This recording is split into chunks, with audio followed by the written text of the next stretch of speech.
Hello, everyone. So yes, I'm Minko. I'm engineer in the Angular team at Google. And my focus there is web performance and tooling. So I want to improve the development experience for engineers using Angular. In this talk, I'm going to present an intersection between these two. So that's why I'm particularly excited about that. We'll be talking about how we can build fast Angular applications by default. Basically, we're going to divide the content in two main sections. We're going to discuss network performance and runtime performance. We're going to discuss some practices which you can apply today. So these are like small tools that you can just add to your application and make it a little bit faster. And the other section, we're going to take a look at what we are planning to build in the future. This is something that I'm really excited about. Actually, that's the first time that our team is mentioning this on a conference. And it's a very early preview. This is just going to be the idea about it. On top of that, because I haven't had that much time to present on a conference so far, I have 55 minutes. So we're going to split the content in 3 sections. After each section, there is going to be some time for questions, and the person who asks the question first is going to get an Angular t-shirt. So that's for motivation. Perfect. So we can get started. With network performance, I refer to the concept of making sure that our applications load fast. This means that we need to ship fewer number of bytes over the network and send fewer requests. That's pretty much it. There are a couple of good practices that I bet most of you are already familiar with. For example, shipping fewer bytes of JavaScript. Adius Manu from the Google Chrome team, he proved that JavaScript is more expensive than other assets. For example, 170 kilobytes of JavaScript is being processed about 25 times slower compared to 170 kilobytes of a JPG image. And this is mainly due to the fact that both assets need to be transferred over the wire, but JavaScript needs to be parsed. It needs to go through lexical analysis, syntax analysis, after that just-in-time compilation, and execution. And right after that, we're seeing something onto the screen. So we definitely want to reduce the number of bytes which we're transferring over the wire. Lazy loading. This is one of the techniques which is helping us to ship fewer bytes. We have preloading or prefetching, depending on the terminology that we are using. So this is going to help users to have faster navigation experience when the developers have implemented lazy loading as part of the navigation flow, for instance. We have server-side rendering, which is improving the time of the first contentful paint, and of course, we can write more efficient code. So in this part of the presentation, we're actually going to discuss what optimizations the Angular compiler is doing in order to make sure that your code executes fast. We're just going to touch the surface, and Maxim in the next session is going to make a deep dive into monomorphism, like inline caching, even Bloom filters. So yeah, let's start with how we can ship fewer bytes of JavaScript. Of course, we have these 3 obvious practices again. We can minify and apply that code elimination. This is something that you should not really care about if you're using the Angular CLI, because we have a bunch of optimizers there which are doing this for you.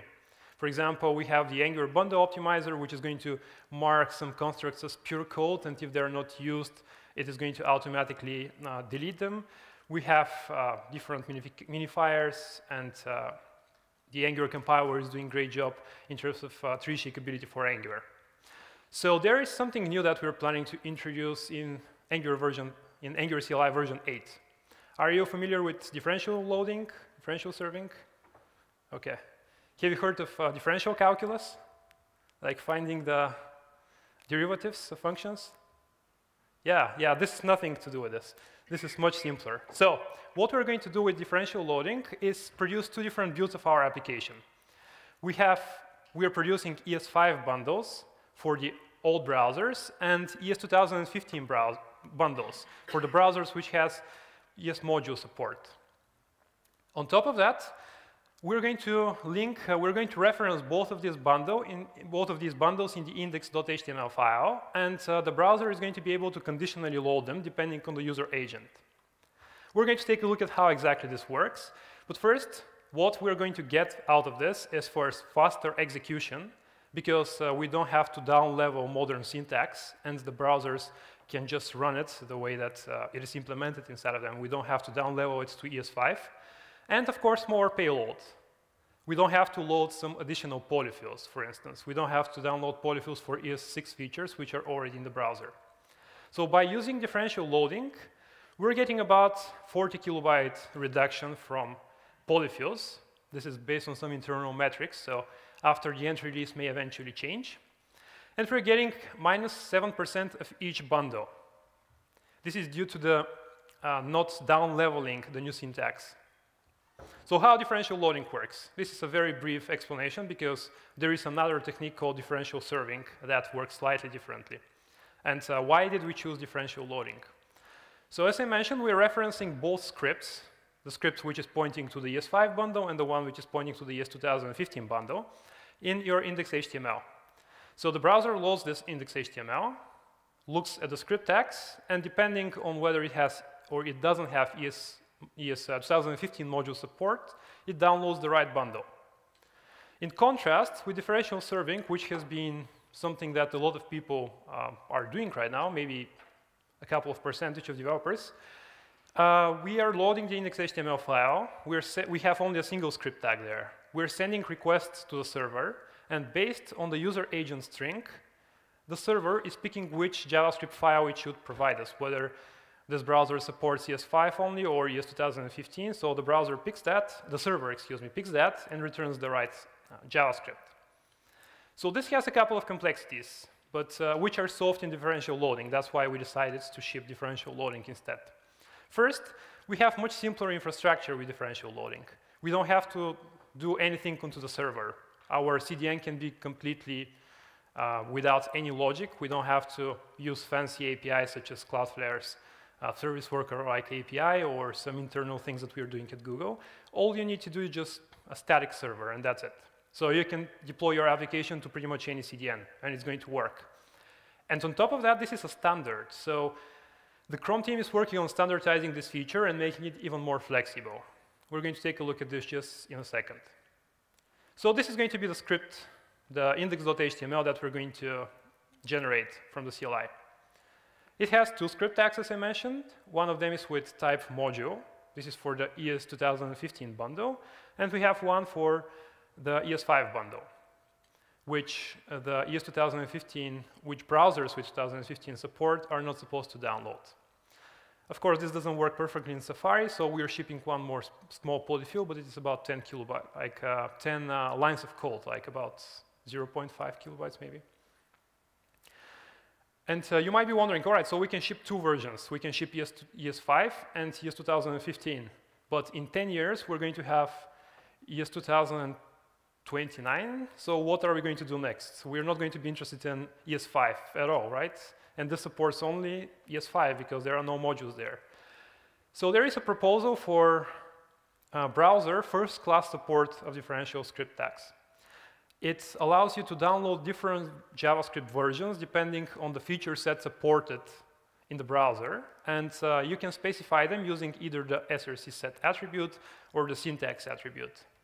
This proposal is still very early stage, but the chances are that if it gets standardized, Angular CLI is going to automatically switch to it, so you would not have to bother about it at all. This feature is planned for Angular CLI version 8. Which we're planning to release sometime this month.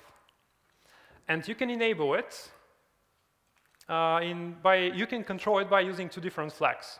First, we're shipping browser list configuration file because of CSS auto prefixer. So we can specify the minimum version of browsers that you want your application to support. You can say that your application supports only browsers which has ES2015 support, for example. This way, you're going to hint the Angular CLI that you don't want it to produce ES5 bundles. And you can specify the maximum version in tsconfig.json in the target property. You can there either specify that you want to use ES5, so this way you're not going to have differential loading as well. You're also only going to have ES5 bundles, or ES2015. So this way, if browser list specifies that you need to support browsers with ES5, which do not support module syntax, and the target points to ES2015, you will be able to have proper differential loading. So that's it. This is a pretty simple feature which is going to reduce the size of your applications with pretty much no effort. And your CLI should provide automated migration to your project if this is reliable enough by then. So code splitting. Yeah, so I bet, again, most of you are familiar. We're going to discuss here a few practices which can even empower data analytics and some heuristics for preloading of lazy loaded modules. With code splitting, we just delay loading some assets. This could be JavaScript. In the case of code splitting, if we apply general level lazy loading, we can lazy load images. And with code splitting specifically, we're going to focus on lazy loading JavaScript today. Usually you have component level code splitting or route level code splitting. In a component level code splitting, let's imagine that we have very complicated e-commerce platform, and it has a lot of JavaScript. It has also a support widget, which is something like a Slack in the browser, let's say, with a lot of rich functionality, which requires about like 2 megabytes of JavaScript to be downloaded. And we know that only 2% of our application, of the users of our application, are interacting with this widget. So we don't really need to load it unless they actually start using it, right? What we can do is just show a very tiny placeholder at the bottom of the page, and when the user starts interacting with this widget, we're going to download the associated JavaScript and bootstrap it. This is kind of hard to do with the Angular's view engine right now, although it is possible. There is community effort. For example, this community member, he implemented NGX loadable, which allows you to implement component level code splitting and download individual components instead of applying the code splitting per route. It is pretty small. It has pretty small footprints, so it's not going to make your application slower. It's the opposite. There is another module called Lazy AF, named after Aaron Frost, one of the guys who is organizing ngconf. So yeah, you can give them a try if you want to shrink your bundles even further. With Angular Ivy, we're planning to make this even simpler. You'll be able to directly import source code by using dynamic imports. You can experiment with Ivy today, but it is not production ready for sure. We are going to make an official announcement when you're ready to directly switch your application to the new rendering engine and compiler.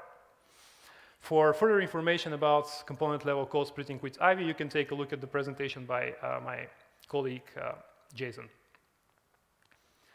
So route level code splitting. Still, this is nothing new so far. With route level code splitting, what we can do is just split our application into separate chunks depending on the routing structure of the application. For example, if we have an application with home and about pages, when the user opens the home page, we can only download the modules associated with the home page. When the user navigates to the about page, then we can download the JavaScript associated with the about page and bootstrap it. That's it. So here is how this looks in practice. Here we press on the settings page link, and we automatically download the settings module. And of course, we can implement this by using route level code splitting with load children. This is something that you're already doing, hopefully, in your Angular applications using the view engine. In Ivy, we're going to support dynamic imports, which is going to make it slightly more standard compliant. Actually, completely standard compliant, but it is still very experimental, so I would not recommend you to use it in production yet. You can play with it. But the definition of a lazy loaded route right now involves a lot of boilerplates. If you're not following the style guide, you need to go through these 4 steps. You need to define a lazy loaded module. You need to declare a lazy route. You need to define a component which is going to respond to the default route, and that's a lot of boilerplates. This is if you're not following the style guide, which requires you to create another module as well. So we're working on a generator which is going to automatically produce lazy loaded modules. By specifying the route for a given module during generation, you can automatically generate the new route pretty much seamlessly. And yes, so this is probably going to be introduced in Angular CLI version 8.1 or 8.2, but it's not going to be a breaking change, so we can release it as soon as it is ready. So that's the first questions. Any questions so far? Can we consider this like a first question? Thank you for your report. For the first part, I'm really nervous as I write in my question. I know that React is proud of one-way data flow. And is it true that Angular uses two-way data flow? I have read lots of articles about that, but I still cannot understand how it works and how it helps in Angular now. Thank you. Sure.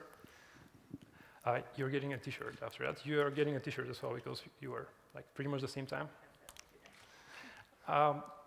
Yeah, it depends how you define one-way data flow. So React has this one-way data flow where you're passing properties from parent components. They go down, and yeah, this cycle of Redux. It depends to how you define it. You can define it per component even if your store is not externalized. With Angular, you have the same pattern. You can so basically the main concerns with one-way data flow and not using observers, but using this pattern, this more functional pattern, is that you can get cascading updates and very unpredictable behavior of the application. You can have even cyclic dependencies this way. With Angular, you can achieve the same with NGRX. So pretty much the data flow is can be considered unidirectional as well. Depends on the level of abstraction that we're looking at. So can you flip for dynamic slide? And my question is... Which one? That one here. Will we have an opportunity to put non-string literal in import argument? For example, function that returns that string of path of that model? Because in previous versions we have not opportunity to use functions that returns a string, yeah, just string literal, yeah. Yeah. You can do anything in these functions. Oh, great. So, although this sounds, well, it has pros and cons. For example, this is getting more dynamic, similar to the React router, for instance. And it was designed like that from the beginning. The pros of this is that I guess you can do anything, but is that really a good thing? Because in the same time, the code gets less statically analyzable, so the tooling can give you fewer hints. But it's definitely a good step forward because it is more standard compliant. Yeah, it's a big step for me because I'm doing in that way to ship a solution for that string here. Thank you. Sure. Yeah, with Bezo you can do that even today with the Vue engine, but the import is kind of more magical. Thank you for the review, and I have a question about dynamical loading of JavaScript. Why we can't use the same approach like we use right now for the images? Like we have this for different retina monitors, we ship 3 different sizes of images, and like that we can add the same ending suffix in the end of the file, like ES5, ES16, and so on, and compile file in different, compile the result in the different file and implement in the browser the same idea that we use already for images. Oh, I see. Yeah, this proposal aims to do something similar, this proposal right here. This proposal, I see that there is additional attributes, but for images we don't use these attributes at all. We like get file, and if on the server we have file with some suffixes, browser automatically loads them. But if there is no those files, there is fallback for original name of file. Yeah, like that. So you can comment on this issue. Actually, this is still not how it is going to be implemented. There is it might not be even implemented. There is a very active discussion right now. So you can propose this even, like it's an open standard. Anyone can do that.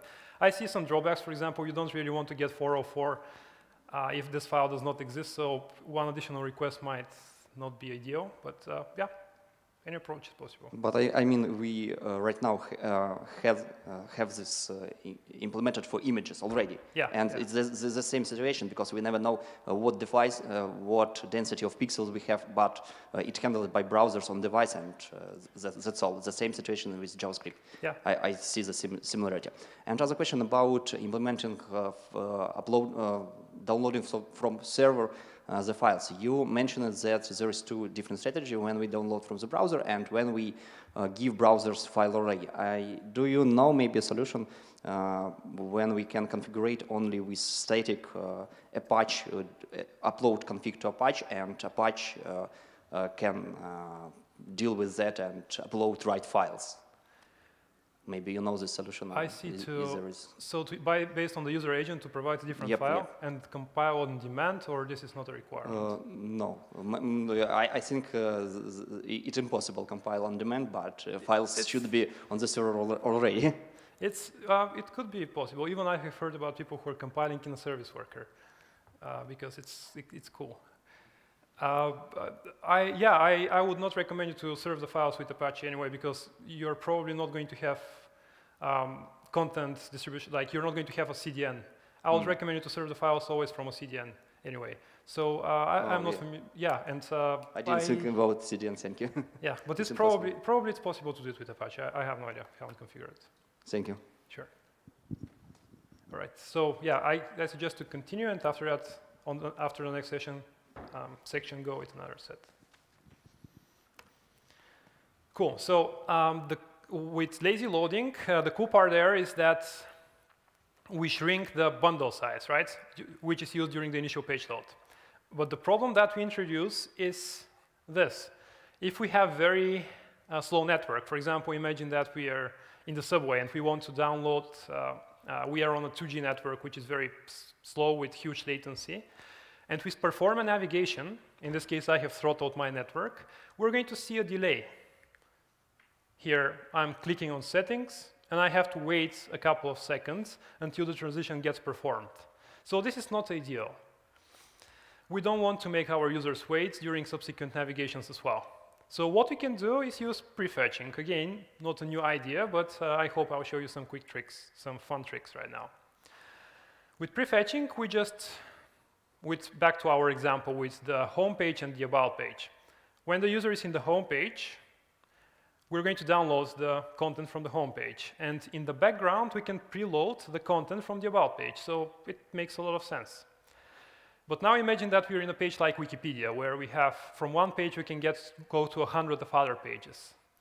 Do we really want to preload the content with all the pages right now, which are visible?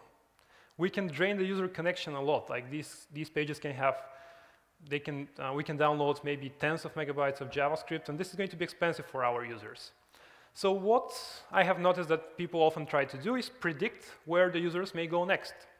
And predicting where the user may go next without data is pretty much like this. The users don't behave the way we think they do. So a few heuristics that I notice that work are prefetch only the visible links, for example, predictive prefetching. This is a fun topic that I did research on last year, so we're going to discuss this. And prefetching on mouse over, which sounds obvious also. So prefetch everything which is visible, which again can lead to overfetching and draining the user's connection. In this example here, when we start scrolling, we prefetch everything which gets into the viewport. This technique uses intersection observers. That is an API which since yesterday is even supported by Safari, so it's all perfect. If your users are using older version of Safari, the library that I'm demonstrating here is going to still work, but it is going to be a little bit more aggressive in terms of prefetching. So this technique here, which prefetches everything which is visible, basically works by capturing events of elements which are getting visible at some points and preloading the entire routing path to them. It's just performs one depth-first search, nothing too fancy. How you can use this in your application, you just run npm install ngx quicklink. You add the quicklink preloading strategy as part of your router configuration, and you import the quicklink module. That's it. The module is about 2 kilobytes, so it is not going to slow down your application also. But still, we have this problem with eventually overfetching and downloading more JavaScript than necessary. A better technique would be to apply predictive prefetching. We are all using Google Analytics probably, or another analytics provider, so we know where our users are actually going. And based on this data, we can somehow decide what to prefetch and in what priority. Last year on Google I/O, we presented Jess, which is a library for predictive prefetching of JavaScript. Basically, we're using Google Analytics data or data from other analytics source. After that, we map this data to actual bundles in our application. Based on this aggregated information, we're building a very small model, predictive model. We can use Markov chain. We had some experiments with recurrent neural networks with LSTM, but Markov chains, they work actually perfectly, and they're very not computationally intensive. And from there, we can bundle this into our main JavaScript bundle, and when the user is navigating in the application, we can decide what to preload next. So how this works? Basically, this is our Wikipedia page. As you can see, we have a lot of links right here. And if we were using NGX Quick Link, we would prefetch a little bit more than necessary, probably. Based on our Google Analytics data, we can download only, we can actually rank the individual links based on the probability for the user to go to them. And of course, when the user starts navigating with a low priority request, we can download the corresponding JavaScript. So Jess, you can find it on GitHub, but it is pretty early alpha right now. It is going to change a little bit exactly because of the dynamic syntax which we're going to introduce in the Angular router in version when we release Ivy. So yeah, although we did a lot of cool techniques so far, we decreased the bundle sizes a lot. So we use differential loading in order to load the most efficient JavaScript, which is supported by the current version. We can use code splitting on component and routing level. We can also use preloading, even like doing some fancy machine learning techniques, like running neural networks in order to speed up our apps, why not? We still can just bundle the entire node modules directory and make our bundle size explode. And we may even not notice that. So there is a cool feature which has been in Angular CLI for a while. It doesn't sound that attractive maybe because it just tries to make sure that we haven't introduced an additional dependency in our bundle. This is the performance budgeting. So we can specify in Angular CLI that our bundles should not exceed given size. After that, at build time, in our CI, if our bundles are bigger than this threshold, the build is just going to fail, and it is going to make us discover what was wrong with our app by doing profiling with Source Map Explorer or an alternative tool. So that was about performance budgeting. But the next step after building our application is to deploy them. And we did a survey because we kind of see a lot of applications inside of our team. We discovered that about more than 27% of Angular projects which are deployed to production don't use content compression at all. So they don't use Broadly, they don't use gzip or anything, which means that without shipping non-compressed bundles, non-compressed SVG images, this means that, well, the user is downloading the entire bundle size unnecessarily. And this is a very low-hanging fruit. This is just one enabling one plugin in Nginx or in Apache. Another technique that we saw that a lot of people don't use is exactly CDN. CDN is an amazing technique which allows the users to download the JavaScript from the closest points available to them. So if you're in Europe, you don't want to download your JavaScript files somewhere in Asia, for instance, from Japan, if the website is hosted there. You can use server, which is somewhere right next to you. And they're also highly optimized servers for shipping static content. And well, we're constantly trying to encourage people to use these two techniques, enabling compression and also using CDNs. But it works to some extent, but we want to make it even smoother. So what we're working on and what we're going to release at some point soon is an ngdeploy command. With ngdeploy, you're just going to run ng-add and a given provider. This could be either Firebase or Azure or Next. We're working very closely with Zeit, with Guillermo Rauch, and run ng-run app deploy, which is automatically going to build your application and put it somewhere on the CDN. Here is how this works. So here, I'm running ng-add from my local development environment because we still haven't published this package. This is automatically installing all the dependencies of ngdeploy. This specifically is a Firebase version. After that, it asks us to select a project where we want to deploy the application. And we run the actual deployment command. This is going to build the app by using the most optimal performance built in the Angular CLI. This is going to go through compilation of TypeScript. It is going to go through our ngC, in this case, compiler, which is going to produce efficient JavaScript from your templates. It is going to tree-shake Angular as much as possible. And after that, it is going to upload your assets to static hosting in Firebase. In the end, you're going to get this link, and when you click on the link, you're going to get your Angular application running in the cloud. And this is going to be deployed in a convenient way. Basically, it uses CDN by default, so you don't have to really worry about following these best practices at all.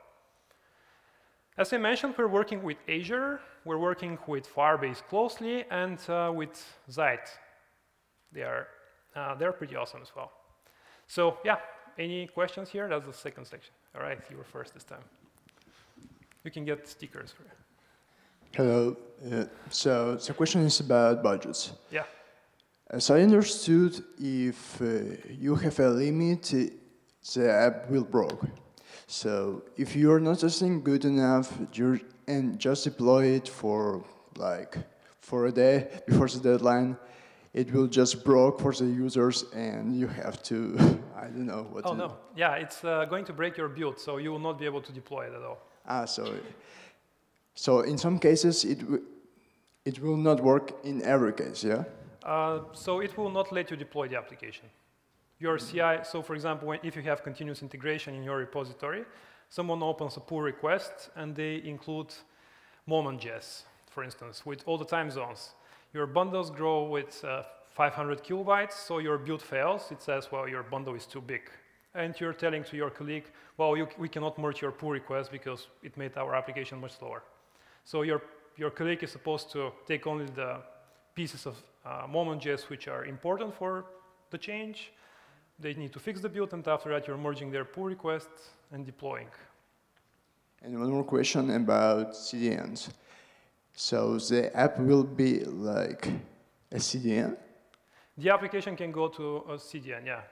So it will be I can understand that it will be just as fast as CDN? It will be, so the CDN is going to help users to download the application faster because it's on CDN. The CDNs are optimized for serving static content, and they're in a geo area which is very close to the users. So they will be able to get the application from their local CDN based on, I guess, latency-based routing, maybe. Depends on the implementation of the CDN, I guess. Okay, thanks. Sure.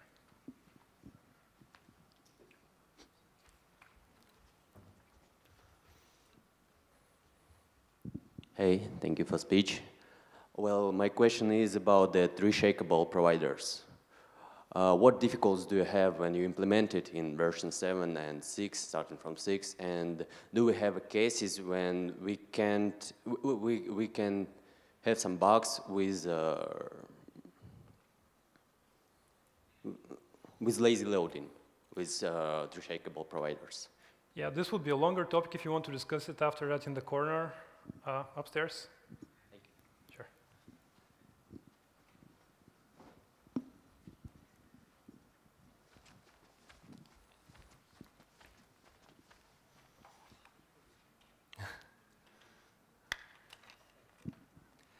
Is it possible to display some progress bar while you're loading your model via lazy loading? You mean a progress bar which indicates how much of your JavaScript you have downloaded? Yes. Yeah, hopefully, only 15 minutes, all right. So hopefully no. No? Hopefully you'll not have to show a loading bar though. So user will just click and nothing happens, and after that you should provide great UX, so you can provide a tiny spinner or something. I don't know if the script event is going to actually should be able to do that because XML HTTP request throws progress events. Mm-hmm. With our router, we don't have progress functionality. We are fetching the scripts, but yeah. Thanks. Sure. But you're going to get an event when your route starts loading, so you can show your spinner, and after that, when it stops loading, you can remove it. Okay. Hi, thanks to being here. Question about lazy loaded models. So let's say we have two lazy loaded models, and both of them using some library like the 3GS, so pretty big one. In current version, the 3GS will be in main bundle. Will it change at some point? So because these pages with 3GS, it's obviously some visualization, so it will be hidden away from normal user. So we don't need to load it from the beginning. Will it change at some point? Yeah, that's a good point. So this depends on Webpack. Webpack is doing the bundling for us, and unless Webpack starts doing it a different way, in Google we have like very fine-tuned. For example, Gmail is using something completely different. Nobody's using internally Webpack or Rollup. There, we don't have this problem. At some point, we may eventually externalize it, maybe, but this is mostly a problem of the bundler. What I would recommend you in this case is just to download 3GS with a dynamic import in both pages so that it will be in a separate bundle from the beginning. Right. I think we can move on. Yeah. So the last topic is about server-side rendering. So again, probably you're familiar with server-side rendering. I'm going to show you here something new that Ivy is going to enable us to do. And this is more theoretical, actually. So with server-side rendering, we're sending requests to the server. The server runs our application in Node.js environment. Right after that, renders the application as a string and returns it to the browser. The browser then is going to render this HTML, the string that's received from the server. It is going to deserialize this content in order to build the DOM tree.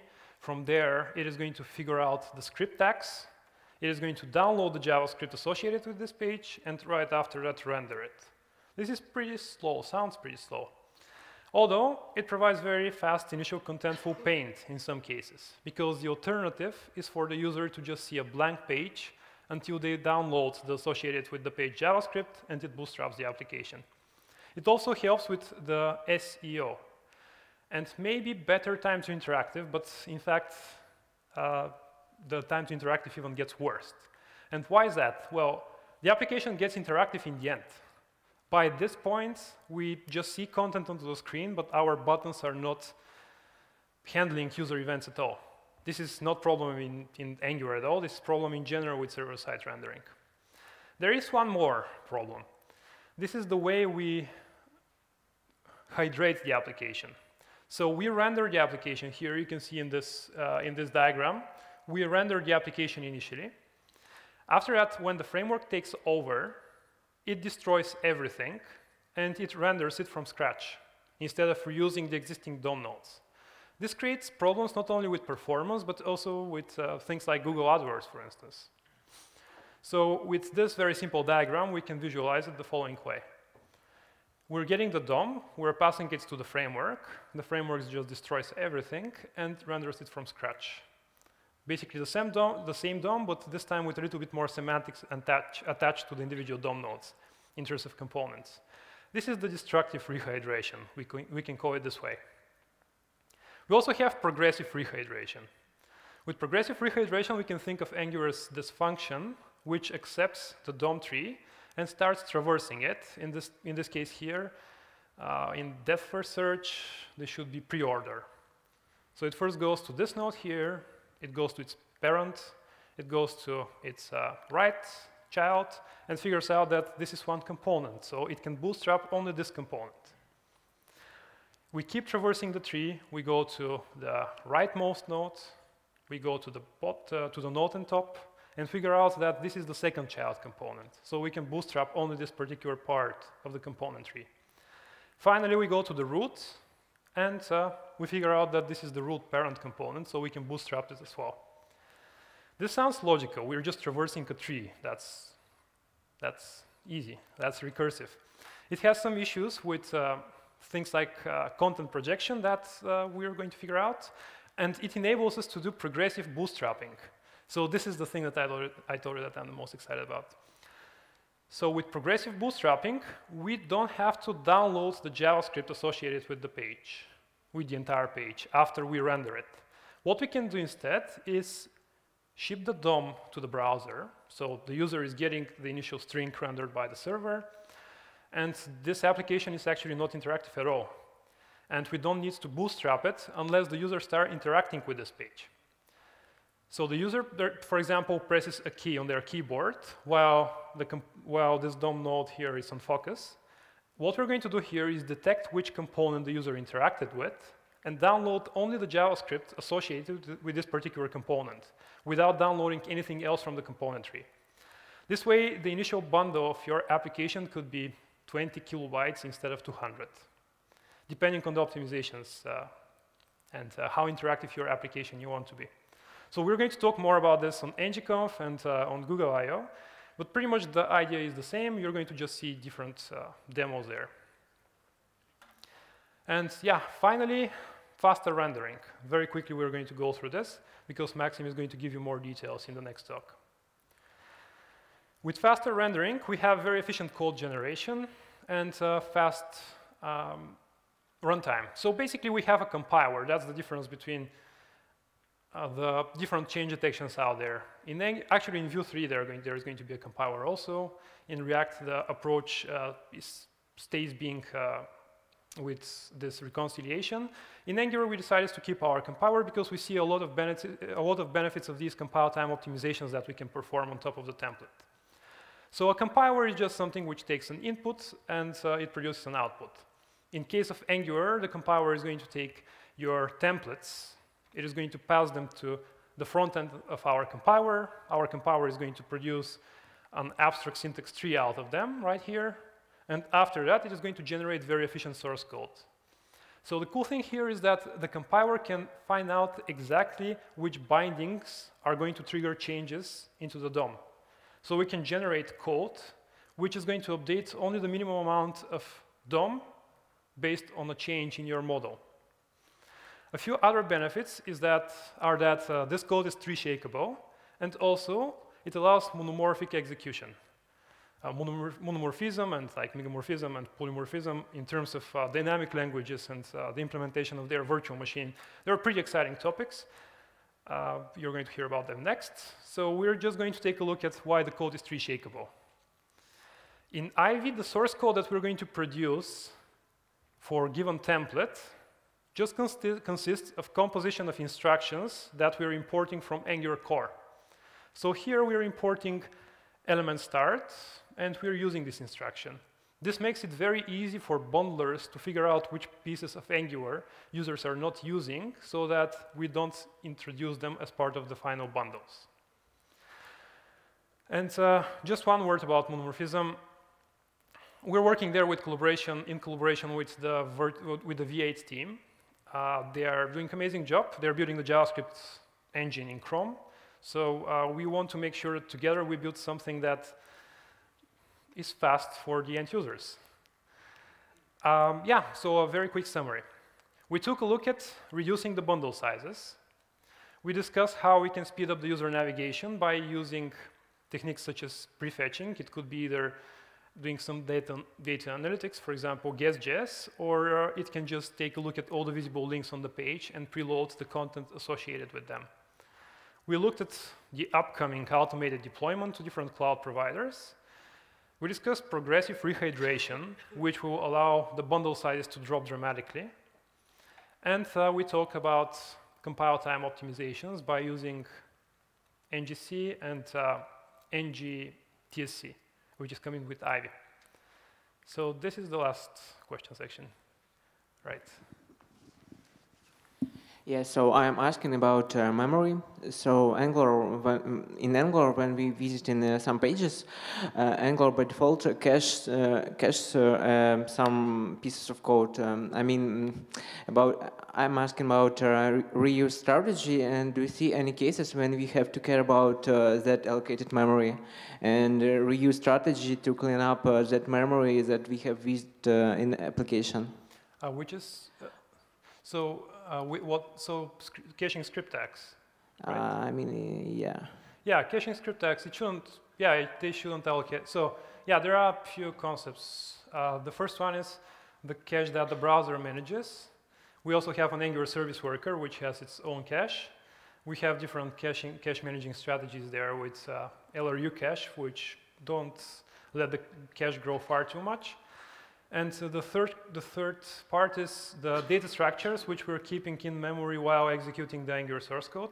This is again a topic that Maxim is going to take a look at in depth. They're basically, Angular is doing a lot of bitwise operations, like it uses a lot of binary structures in order to make sure that we are not using an array, for instance, for keeping a given information, but instead we're using a 32-bit integer, which takes only 32 bits. So we are making sure that the consumption of the framework of memory is pretty low. Yeah, the Ivy should make it even lower. That's one of the biggest strengths of Angular, and Minko, who is leading the effort on Ivy, together with Kara Eriksson, that's one of their primary focuses. Yes, thank you. But did you try at least once to reuse strategy of routing? And I'm not sure what reuse strategy. Okay, I will ask you after that. Yeah. Okay. Thank you. Thank you. Thank you, Minko. Very interesting. You mentioned about you work with V8 team to make high optimizable code when as a compile target. I'm a little bit afraid about it's only V8 team, but not Firefox, Safari, and etc. But my question about different. What about making more optimizable code using something like ISM.js or WebAssembly? Do you work about it? Yeah.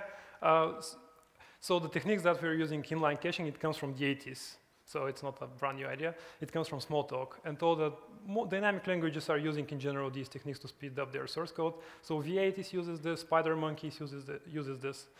And by optimizing for V8, we optimize for everyone. Yeah, Wasm has its own pros and cons. For example, currently the interaction between JavaScript and Wasm is kind of slow. So we haven't experimented with it. We have considered it, but we are still careful with these technologies without having clear understanding of what performance bottlenecks they have.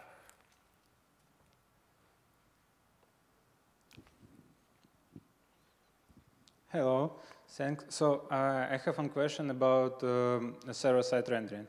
So when we get initial state of our application, like empty string that renders on the browser, like exec DOM, okay, and user made some interaction with some components, and that component should load itself JavaScript data, okay, and show something, okay. So when we get the data for this component, it will be initial state for application, or is this component should be like smart component when we get all that requires it itself? Yeah. Suggestion, yeah. Yeah, that's interesting. We can make a talk about this. So with transfer states, so we have transfer states with Angular Universal where you can kind of you can transfer the state of one component between server-side rendering and client-side rendering. You should specify a key there, and Universal does a magic in order to find the data that you have fetched, for example, during server-side rendering when the Angular takes over on the client side. So your component, it could be considered a stateful component in this case. One of your components should be stateful in the end. Okay. Yeah. Okay, thanks. My question is about previous part of report.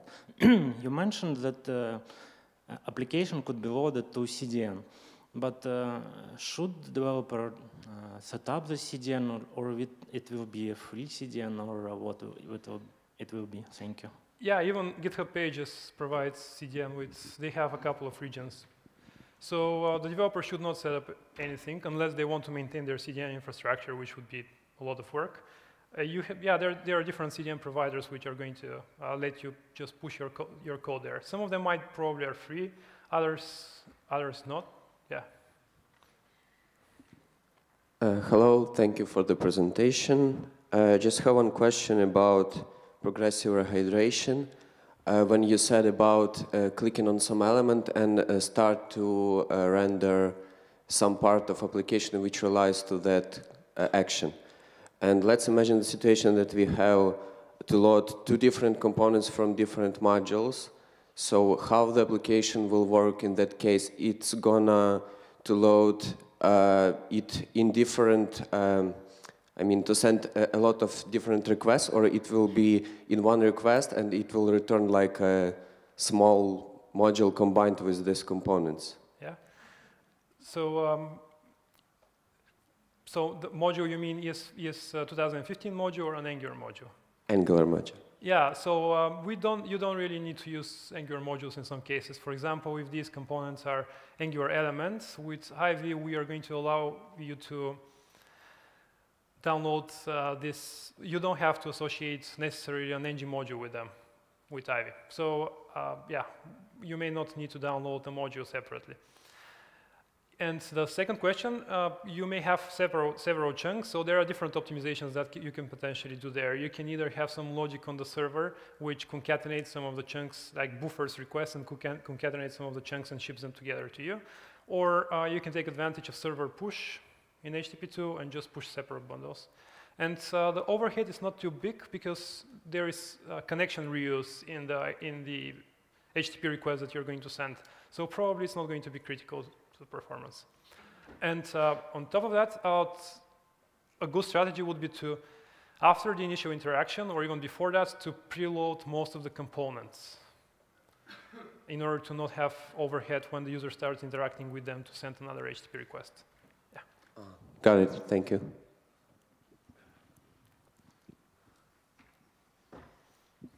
Hi, Minko. Thank you very much for a really interesting topic, but I have a question about the migration strategy in next release. Do you expect any breaking changes, and do we will get any migrations?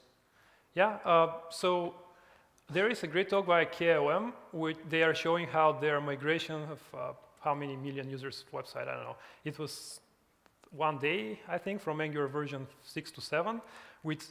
To 8, the migration should be even simpler. You should just update your dependencies and everything should work.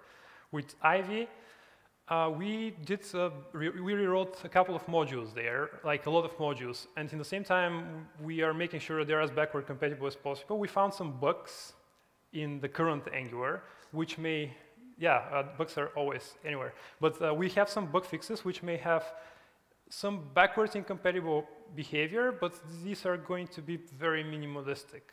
We are going to share them with you once we release Ivy officially.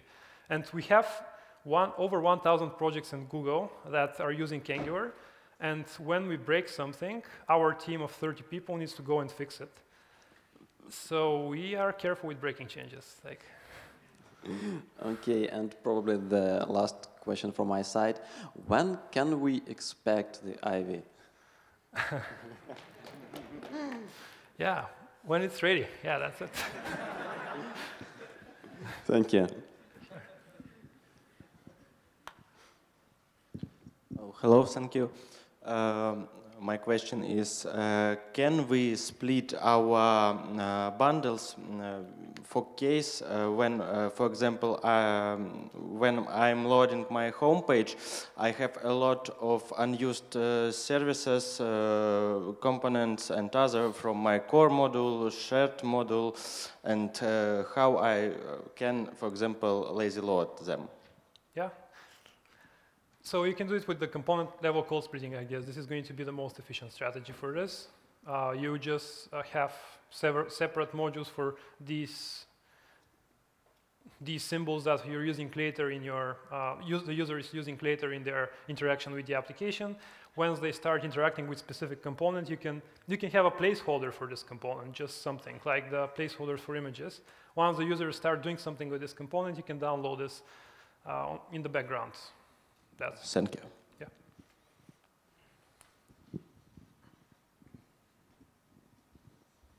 Any question more? If not, we can give a round of applause for our speaker.